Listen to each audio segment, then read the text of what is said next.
कोई तवज्जो नहीं। तो मतलब दोनों वार्ड नंबर तो जीत गया हुआ है दोनों साइड का जी, है ना।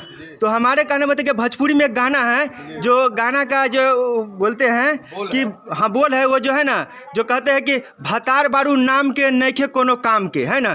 तो उसी हिसाब से जो है ना, मतलब कि दो दो वार्ड नंबर ये साइड भी है या ये साइड भी है, और मतलब कि गांव में मुखिया भी है और जिला परिषद भी है।